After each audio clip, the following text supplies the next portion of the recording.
Hello, everyone, and welcome to another episode of Show Up with Camron Gran. Today, we will be diving into my own mental health journey. We are now doing about 1 week every month where I just dive into a skill of mental health that might help me personally. Before I do that, I'm still going to do a disclaimer. I am not a therapist. I am just somebody going on his own mental health journey, trying to give you little tips and tricks to help you as you go throughout your day. You can take those tips or you can leave them. It's up to you because only you know what works for you, because only you know what's going on really in your brain. The rest is just a suggestion because none of us are mind readers, unfortunately. But I want to make sure you guys know I'm not a therapist because I just don't want that perception out there. I'm just somebody who has struggled with mental health for a long time, and I know what it's like to be out there alone and not knowing where to turn. And even when I went to the internet, it didn't seem like there was anybody talking about it openly, or when they did, they were always skipping to the end. And that's not what I want to do. And I want to make sure that when you guys see me, you're seeing all of Camron, not just a piece of him, because I feel like reality is important. It's important because we have to accept reality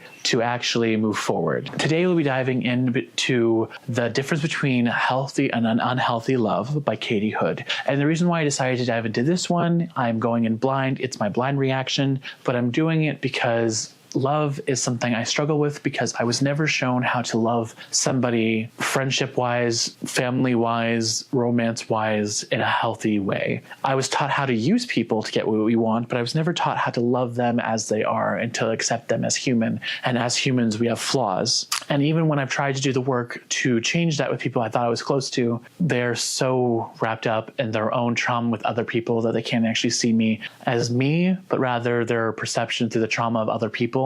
And that's something that I know and I understand, but I wish we could have the relationship that I thought we did have. But in reality, if we did, you would never treat me the way that you do. And that can be a hard thing to recognize. And something that I've had to accept in my own life is the reality that I will never take my partner home to meet my parents. They will never meet them. I will never have a Christmas with them. And that's kind of a hard truth that I've used as a thought to make myself be miserable before. But something that I've realized is that's me comparing my life to other people. I think that we all are here for a certain reason, and it's all about our journey and discovery of that matters. As I dive into this, I do want to preface this by saying, because I'm diving into myself, this episode might be more triggering than others because I do want to share as much as I feel comfortable with. Maybe you don't get the concrete details, but like things have happened in my life and I want to make sure that I'm open about it. Because at the end of the day, I want people that even if they're alive and they're listening to this, I want them to hopefully hear this and know that they are still cared about. And so that hopefully they might choose to start doing the work that would make them have the life that they want instead of the lie that we were told as children to believe so that we accepted less than we deserve. But I said I'm going to do trigger warnings for this episode at least. And I didn't realize until I started being honest as I was listening to somebody and I was like, oh, wow. Yep, I have that. Oh, dang. Yeah, that might be a problem. That might be, that's my issue too. So with that, let's dive into this episode. Something that Katie says already is, isn't it interesting that we're never told how to love? We're told that we should love and that love is important, but we're never taught how to love somebody else. And I think that's a good point because something that I learned from television that I got very confused when I started listening and hearing the reality of people who have found people. I was always taught that when you love somebody and they're your partner, that it's an equal give and take. You love them and they're supposed to support you when you're down. You're supposed to support them when they're down. But it's also about letting them be them and you being yourself, and then you guys support each other that way. It's why I know the danger of codependency, because when you live for the person you're codependent with, that means you're using something to avoid yourself. Codependency may be fine for some people as long as they actually are also fully in the know of who they are and they know that they're not sacrificing themselves to make somebody else happy, which sacrifice can happen. I know like with a lot of parents, when they have children, they sacrifice a lot to make sure their kids are happy. And it's not a bad thing. My issue with that is just make sure that you're also giving time, that if you push off being there for yourself, you might find yourself in a situation where you're not fully prepared to be fully happy because you think you always have to sacrifice a portion of your happiness for somebody else's, where I learned my happiness and your happiness should not come at the expense of each other. If you are miserable, you need to tell me. If I am miserable, I need to tell you, which is hard for me because I hate conflict. It drives me crazy. It's when my anticipation anxiety is the worst because I'm thinking about it and I'm leading up to it. That's when it's too much for me. I will have a conversation a million different ways and keep having it until we're literally sitting down and having the reality conversation in that moment. I have learned that I was not taught how to love other people or myself. I was not taught that you should tell somebody you love them. And it was only through trial and error and the loss of so many people before their time that I was like, you know what? Why are we taught, especially as men, that saying I love you to somebody is a bad thing? We all only have a finite amount of time on this earth. I would rather somebody know I love them than for me to miss an opportunity to say that and they pass away, which has led to a lot of conversations with guys where they're like, why are you telling me this? And I'm like, well, I'd rather you know instead of me dying and you never know, which sounds like I'm making a dig about them being a jerk, but it's not. It's the reality is I would rather tell you that and you're aware of it than for you to think about it. Some dudes are like, it's in the silence. If you can have that, that's fine. I am a communication forward person. I need that communication. And she says 100% of us will be on the receiving end of unhealthy relationship behaviors. Some of her examples I don't agree with, but also I feel like it has to do with your perception of the person. Because she was using an example of like you shame your child for having bad grades. That's one example of a bad way of showing love. If you just shame them, then yes. Because again, shame is not justified. Expectations are one thing. The child going through school, I think the first thing you have to do before you start dwelling and like focusing on grades is you have to ask them, like at a certain point, you'll understand that your child is capable of understanding conversations. Kids are so innocent. Sometimes they don't think of things. And so sometimes they're unaware of what might be happening. And so for me, if I ever went up to a kid and said that kind of stuff, it would be like maybe third, fourth, or fifth grade before I'd even start. And I'd be like, hey, you and I have an agreement that you get good grades. If you want to have this certain thing, you have to start talking to them on their level and make sure that they're talking to them as an equal, so they know that their experience going through the world is important. Because my problem was always that when adults talk down to me as a kid, and I was like, if you just talk to me and told me what was wrong with you, I could fix it, but you're just focusing on something and not telling me the reality of, if you're going to be a problem with your kid not having good grades, make sure that you actually are helping them or saying, hey, I saw that you had bad grades this month. Do you want to talk to me about, is something going on? Do we need to help you get you a tutor? Why are you having a dip in your grades? Maybe something's going on that you're not aware of. If we start like a relationship, especially with somebody we love, like our kids, with just being like, hey, I want to check in with you because you know that grades are important and you've been dipping. Is something going on? Whatever you say, it's okay. If you're like, I'm okay with hearing anything. If you just need extra help, that's fine. Just let me know and I can get that for you. But you need to communicate that with me for us to get you these things if that's what you require. Sounds very technical, but I'm just trying to make sure it's clear how I'm communicating it. The solution might be as simple as letting them know, hey, listen, I know that you really value playing video games, but you know that you are only allowed to play video games if you get your schoolwork done. If you are sacrificing the quality of your schoolwork so you can get to your video games faster, that upsets me because that's not like what we agreed on. I wanted to make sure that you got a reward for playing. I want to make sure that you have something to de-stress from school with, but you have to make sure that you're not sacrificing your education because that's important because I want you to be successful in your future. That's what I'm saying is why I disagree.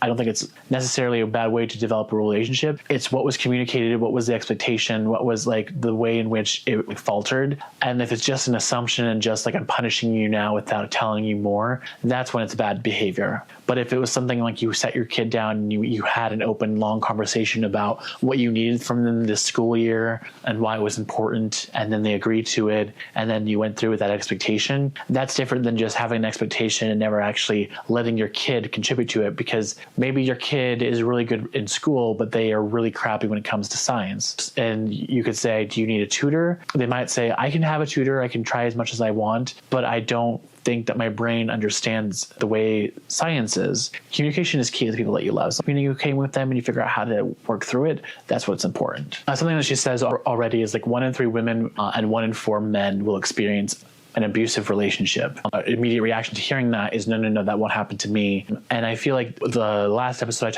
we were talking about deniability. Instant deniability is when we automatically think that we're never going to happen to us. when it is happening to us, we're in so much denial that we don't recognize the signs until after we're in it completely or out of it. And the reason why I stopped there is because there were so many times where I heard my mother and my father with their new partners, and then they were being manipulated emotionally instead of actually being talked to. It is so emotionally manipulative to tell somebody that you want nothing to do with their kid and that the only reason you'll marry them is if they know beforehand and agree to the fact that you can have zero interaction with their child. That is emotionally manipulative. For me, that's a hard no. I would have not agreed to it, but my dad did. It was also emotionally manipulative for my dad to tell me that, because he told me that he already planned to marry this woman, had already bought an engagement ring, but just wanted me to know that that's what was agreed upon. And then he said, are you okay with that? But if you already made the plan, it is emotionally manipulative to tell me all your plan, because basically what you're doing is saying,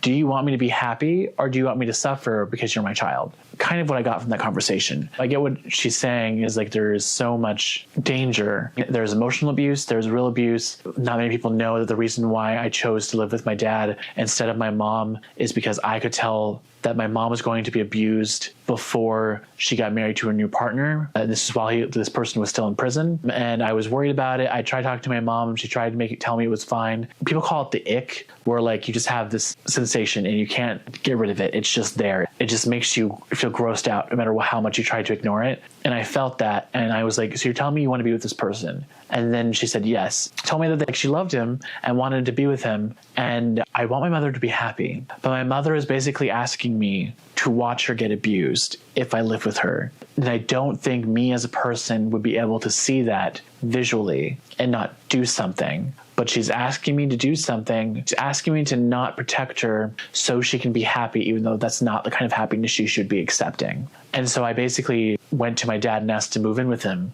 I don't know if I ever told him that that's why. I was really close to my mom that I chose to live with my dad because my dad was very angry at this time. He was very confused when I asked him, and I was just like, I just don't want to live with her anymore. And then he, again, we never got close, but he was confused when I asked him. But I said, please, I just don't want to be around this person. And I could tell it hurt my mother, and I was the first child to say this after she got divorced from my dad. But it's just one of those things, as I was like, I don't want to witness something, and you're asking me to do that, and I can't stand by and be silent. So if you say that you need this to be happy, and you think that that's okay with you, that's your life, your choices, but I have to bow out for you to have this. If it happens in front of me, don't expect me to stay silent, is what it ended up being. I basically sacrificed my own happiness for my parents' happiness, and both times I felt like I'm doing this for them, but they're going to give it back to me, and that never actually happened, which is why it just makes me sad thinking about this. So let's continue, because I don't want to dwell on that. My ability to pick topics that will surprise me and not prepare me, great. After I just shared all that stuff with you, I continued the video, and then she said, oh, and the goal of this topic is to help people recognize the signs of abuse so they can report it and prevent something terrible from happening to somebody, and hopefully develop a group of friends that will help you in case this is happening to you. The fact that this relates to me so much because of the fact that my whole point was I recognized it. I knew it was going to happen. It did happen. And even when I asked my mom why she stayed, she chose to just keep doing it. And I didn't understand why. I still don't. But the reason why this talk is happening because basically somebody she knew had a boyfriend, and there were signs because he was a drunk and he would get angry, but he was just thought to be super dramatic. So nobody recognized until it was too late because he killed their friend that those were signs of abuse. And if they had recognized it earlier, they could have done something to try to help her out of that situation, which is why I say hindsight is 20/20, because we all want to think that if we had known something, we could have done something about it. But also people who lie or are used to getting away with lies are very hard to catch and are hard to notice the signs, because I checked in with my mother multiple times, not only about this, but also about her addiction. And I know I didn't check in the day I thought that I should have, but there were times before that where I check in and she told me that she didn't have that issue anymore, and she kept repeating it. Or when I asked the first time, she kept denying it and denying it and denying it until my dad's funeral. We all cornered. We all know that you did this. We all are aware and have seen you. Why can't you just acknowledge that you are and get help? And that was kind of the thing, is people have to want help. And that's the first step. You can recognize the signs, you can offer to give help, but if they tell you you don't want it, that they don't want it, that can be a hard pill to swallow, because you want people to be healthy and to live long lives. But people also have to want that for themselves. And unfortunately, not everybody does, or not everybody recognizes that they do, because they are accepting less than they are worth. Abuse usually conditions you to think that that's all you're worth, and you're worth more. And I want to make sure that you guys know that. Anybody listen to this, you're worth more than somebody who treats you like you're less than. So she's going and diving into the different signs of unhealthy love.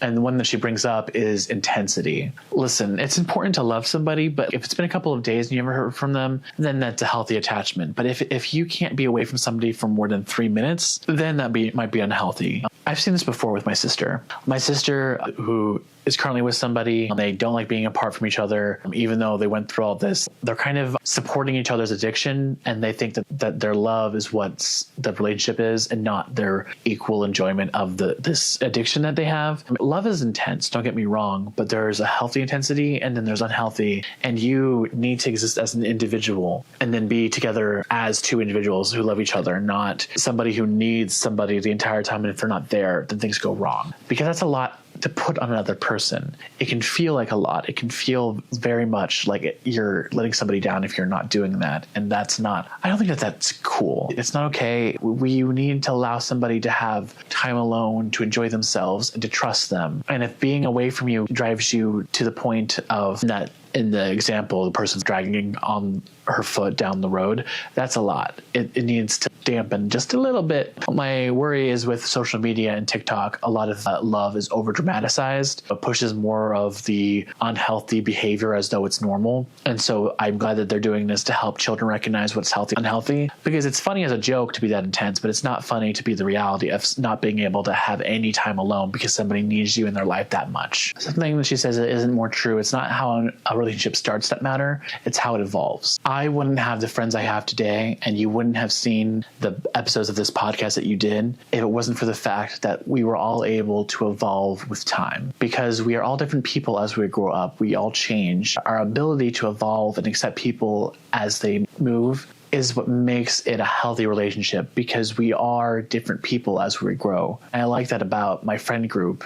I can't speak about relationship-wise because I've never gone to that step. Another step they talk about is isolation. I know this entirely, that isn't a healthy thing to do to somebody. It's something that my sisters have agreed to. Ironically, they did grow up in a Latin household. Well, it's very common for women, I found, in that culture, that they just become isolated with their person, which I don't know if that's all of Mexico, because my family is definitely Mexican, but it was very much that way. I understand that there's expectations that are different, but you should be able to go out and see your friends and have a life without your person, as well as have a life together, because you're individuals who are choosing each other. It's very weird if somebody's first thought, if you don't hear from them, is that they're cheating. Just because somebody isn't in your presence doesn't mean that your trust for them should go away. Integrity is doing the right thing when no one's watching. I feel like that's also an important step with this, is if somebody's being that controlling, it means that they're not secure in the relationship, and they're worried that if you're around other people long enough, you'll realize that you could do better or the situation is bad, which is why isolation is a tactic for abuse, but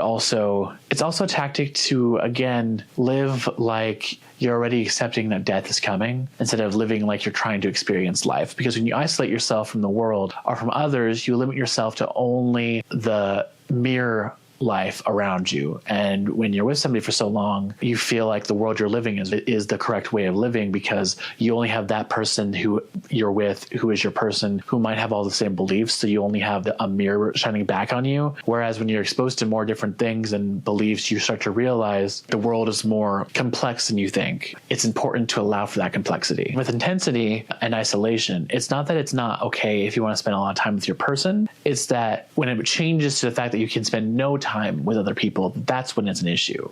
Because you can want to spend a lot of time with your partner. Just make sure that you're not doing that and sacrificing time that you already agreed to with other people, or sacrificing that time, and if that person's not okay with it, then you just give up your own solo state of being because of a partner. Because we're all human, we all have a life. I don't understand why people sacrifice their individuality. Like, it's sure, if you have children, you have to take care of those children, but usually you have 9 months to prepare yourself to do that. Also, again, mental health is important. So if you're always with that other person and you're not allowed to go other places, it's hard to take time for yourself to just reset. And resetting can be important, especially because when you're away from something, it's easier to recognize how much you appreciate something at home. Whereas if you're with them all the time, as she mentions, it can feel you're being smothered and you have no individuality. I'm just going to repeat it. Healthy love is two people with independence. Just think about that. Healthy love is two people going about their lives, coming back together, choosing to love each other, and trusting each other. Healthy. Jealousy. Jealousy, hot topic. Some people feel more secure with jealousy because it means the person cares about them. Or I've heard that as a thing where like, oh, I didn't know that you cared about me until I saw how jealous you were when I was with somebody.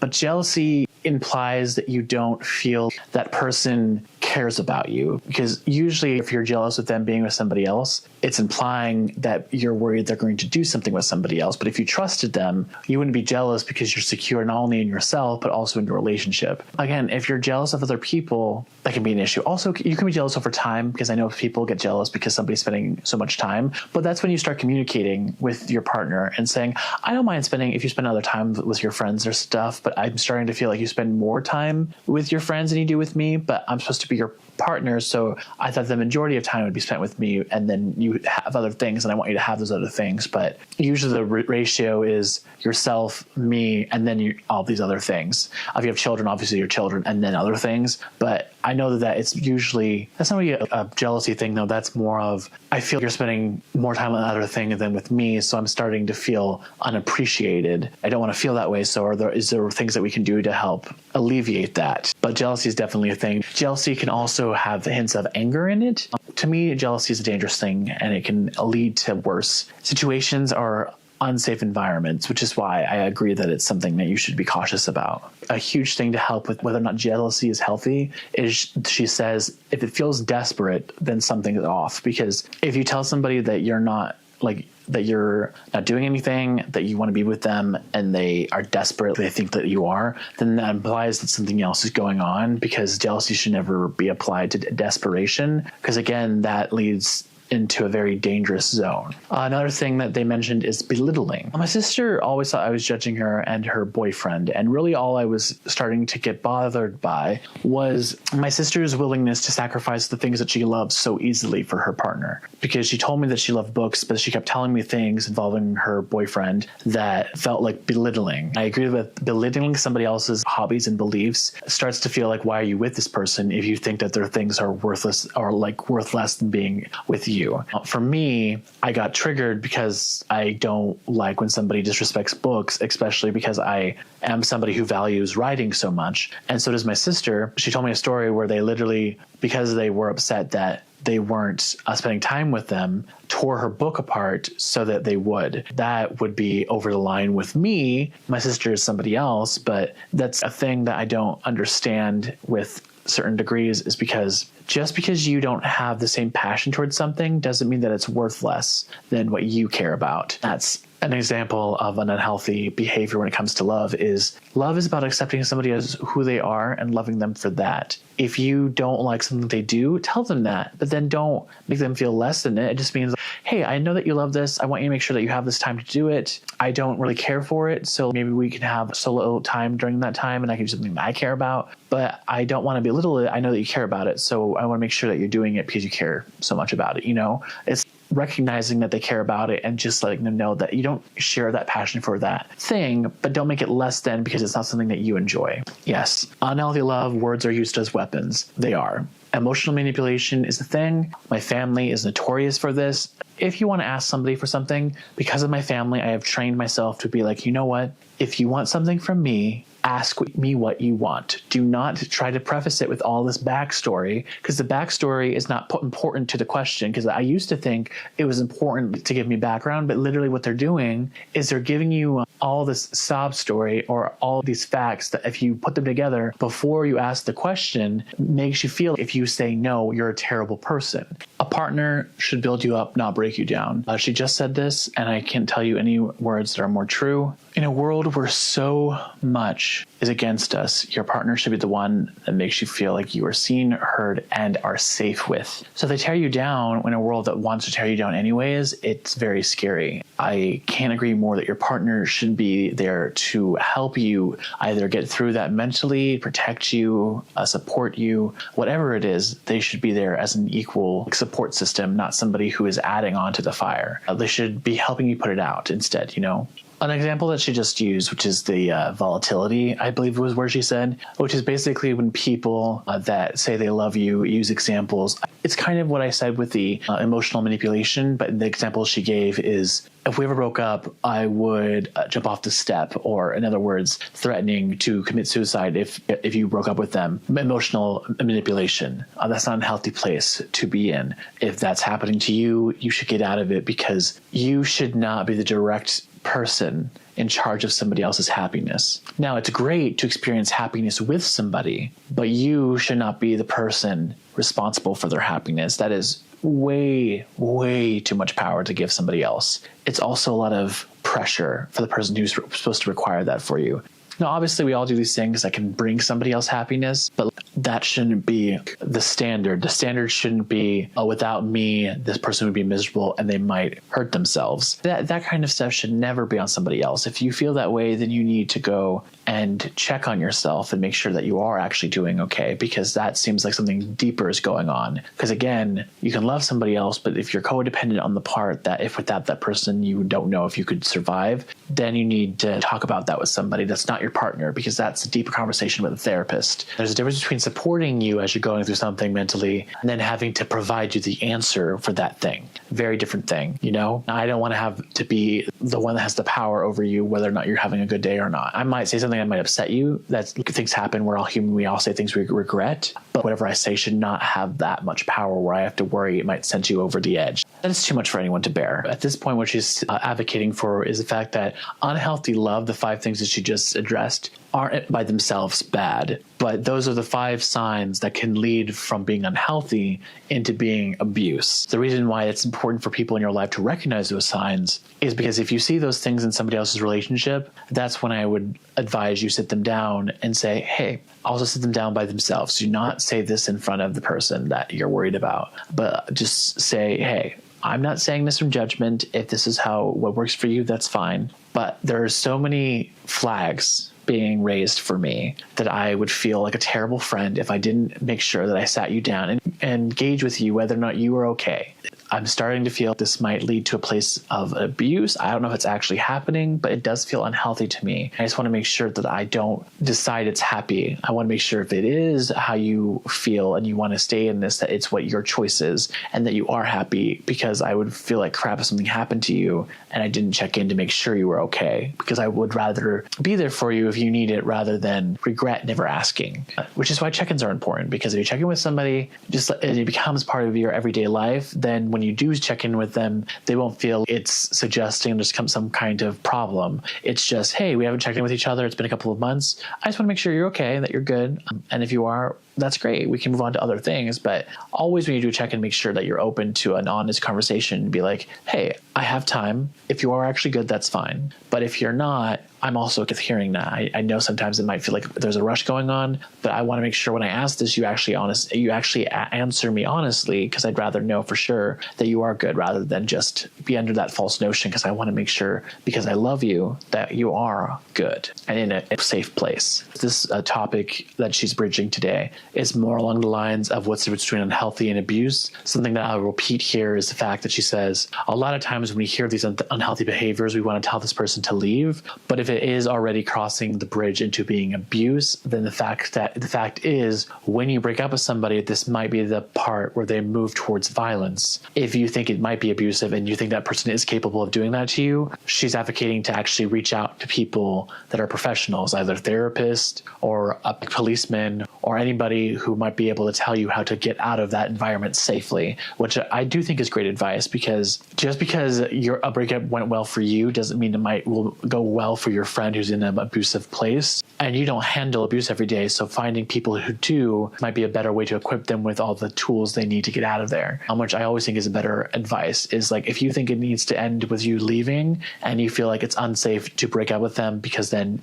something might happen, then a professional might be able to give you what to follow to get out of there safely, because your safety is always, always, always the number one priority. And the 5 things that she gave are all things that will help you understand whether or not you have a good relationship with somebody, friendship, family relationship, any romantic relationship. All 3 of those, if any of those 5 things are happening, what she's saying is those 5 things that she gave you are ways to actually garner whether or not even friendships are healthy. Because a lot of times, especially if people who don't have tons of friends or people who have tons of friends, but they're not actually good friends, we don't realize what we're lacking until we start considering what is their behavior. Because intensity, I feel, happens a lot with people who are extroverts, who rely on big crowds, because they're really good when there's an intensity of having to go from one person to the other, a host, always surrounded by people, because that's an intense thing. And if you need that intensity and then it goes away and you get depressed again, that might be either your friends aren't really close with you, or maybe you're relying too much on your friends. So that might be a self-check-in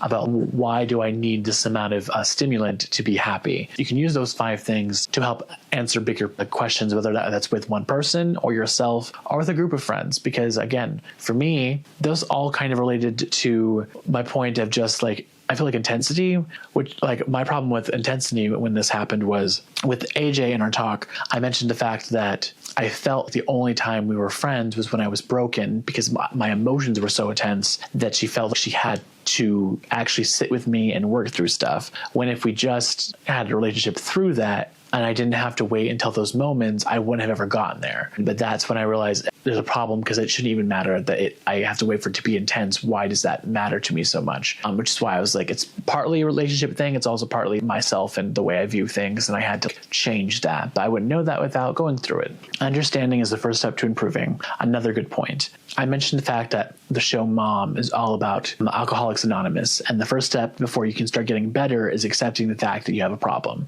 It's kind of the same thing when it comes to mental health. Before you can start making strides in your mental health, you have to accept the fact that something's going on that needs to be not solved, but solved implies finality. But usually mental health is ongoing. But the more you're dealing with stuff as they occur, the less and less the power they have on you throughout your life. If you allow the bad things to have its moment, it won't grow to an intensity that feels unbearable in the future, because you're allowing it to happen as it occurs. Something that she's advocating for right now is the fact that even though you're doing strides to be better and you're trying to change maybe an unhealthy relationship to be a healthy one, which is kind of having open communication, changing, being adaptable to the person, you have to realize that just because you're talking about it and just because you're making strides doesn't mean that it's going to be perfect. For me, again, the biggest thing I got from the whole AJ thing is that I was practicing DBT, but I went too far, which is why checking in is important. You have to know what your limits are, how much of what you feel is actually what you need, or did you need less than you thought?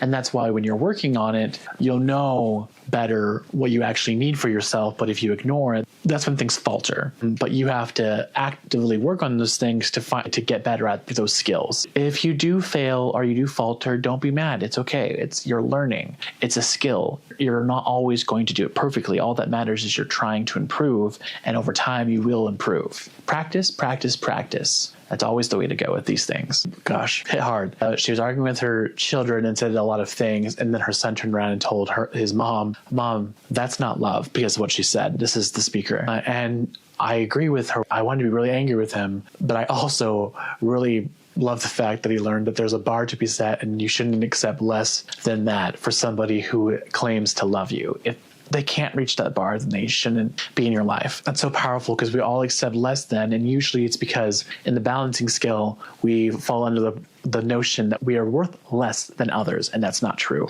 If we're all equal, then we all have to reach this bar to be considered a friend, someone we love, any of those things. And if that bar is not met, then you need to call them out, because it's not okay behavior to treat somebody as less than. When you are upset or when you're angry, you have to voice those things with respect and an ability to adapt and change and work with them, because that's how real love works. She ended the talk by saying, even though love is an instinct, our ability to love better is a skill that we can work on and develop over time. And I agree with that. I feel like it's so easy to get lost in the fact that we are finally being loved in a certain way, that we get lost in feeling that's the only way to do it. And if we do something wrong, we'll lose that love that we found. I felt my father settled for something when he could have had somebody who actually loved him in the way that he should be loved if he just kept looking.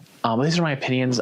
I don't know what happened between them. That's their relationship. It's what my feelings are towards it, but they're mine, just so you know. Obviously, I'm speaking, so you should know that, but I clarify that because some people don't. It's just, to me, it felt like a huge sacrifice with what he told me. So what he was getting didn't feel like it was worth what he cost me, because I was kind of the moment where any hope for a child had left me. Okay, so I'm literally just staying here because I have to stay here until I graduate high school. I'm not here because I'm wanted. So then I became a robot who did what I had to do, stayed out of the house as much as possible, tried to find reasons not to be there because I did not feel welcome. So I did not feel like I had a childhood. I did find love with my friends. I did love my mother, and I did set a bar when she started talking to me again. Because of that, when she passed, while it wasn't perfect, we hadn't gotten to a point of actually returning to what everybody would deem as a true mother-son relationship. We did actually get to a point where I felt she actually respected me and saw me for me, rather than just trying to force me to adhere to something that she invented in her own mind. And that's the thing that I would say makes it better for me. It makes me feel good, is the fact that I had no longer allowed the way she loved me to be acceptable. And I told her if she wanted me to be in her life, if she wanted me to love her, if she wanted to have that relationship, she had to treat me this way. If I didn't say that, then I would not have been able to have any time with her. But she wanted to change, and she was working towards it, and she was actually doing steps to make that better. That's the difference between my mother and my father. My dad never gave me that opportunity to actually have a better relationship, because he was more interested in gaslighting and denying that anything that I had an issue with actually ever occurred. But again, that's his choice, not mine, and I'm not going to beat myself up on something that I had no control over. All I can ever do is just realize that when you hold other people to a certain standard, you have to hold yourself to the same standard. So you have to realize when what you're doing is not up to snuff. I think that's the phrase. You have to be like, hey, Cameron, you're doing things that are not okay. You need to be better because you know that you deserve more. And when you treat yourself that way, you're only giving yourself this false narrative that you're worth less than you are. So you need to do better. Let's sit down, make a plan on what we can do to make ourselves better, but you have to do it. Or in my case, literally, you just have to do it because, again, the more I think, the more I feel I'm torturing myself because of my anticipation anxiety, which is why I'm trying to change that fact. I'm trying to make sure that I focus. I'm trying to make sure that I just jump from one task to the other, not because I'm trying to avoid, not because I'm trying to distract, but because I'm trying to make sure the action is what's happening, not my thoughts, because my thoughts don't even feel like they're helping me. They just feel like they're adding on to a chain of just torture that I've allowed to exist for too long. And I want to get out of that pattern. I want to make sure I'm better because I want to show up for myself. I don't want to allow the bar to be set lower than it needs to be, because I need to have high expectations of myself, because that's what I expect from people who love me. So I need to expect the same thing from myself. But you also have to have grace, and you have to accept that not every day is going to be perfect, because if you judge yourself too hard, it's hard to focus on, you have to find a way to love better. You can't do that skill if you don't love yourself first. So you have to work on it every day. You'll have falters, you'll have failings, you'll have victories. It's all about doing the thing. That's what matters. I wanted to wrap this up by saying thank you guys. I hope that this helps you guys. I am always confused on how to develop better relationships with people because I do feel I lack that skill. But I'm also trying to change that. I want to push myself to be better, and I don't want to stay where I am because I don't want to be that robot anymore. I want to develop new relationships. I want to develop new friendships. I want to develop new family dynamics. If that's something that will be open to me, I don't know. All that requires is just doing the work and accepting people as they are and having them accept me the way I am, which is why I choose to love myself every day as I work towards a major goal and not love myself when I reach that goal, because the future isn't guaranteed. So if you achieve that goal, that's great. But as long as you're working towards it every day, you'll always feel you're doing something great. With that, I'm going to end this episode. If you guys have time and you want to help me out, I would appreciate it. If you are listening to this on a podcast, if you would go and leave a rating, it helps a lot. It spreads this to more people. And if you're watching on YouTube, if you want to push the subscribe button on, you can tap the bell button to get notified when I post more videos. It always helps. If you leave a comment or a like, I can definitely respond. We can develop our own safe environment where we talk about each other. Some things make sure that you protect, because I want to make sure that the person dealing with true trauma is your therapist, because they're the ones that will help you give the real skills that will help you. I can only give you ideas that I've shared in my videos. I don't want to put anybody on the impression that I'm a therapist. I said that at the beginning, but I want to repeat that because these episodes in particular are about me working through my own stuff. So I'm hoping that other people will work through theirs as they're listening to me do that. I will see you guys next time. As always, don't forget to show up for yourself. Why? Because you matter.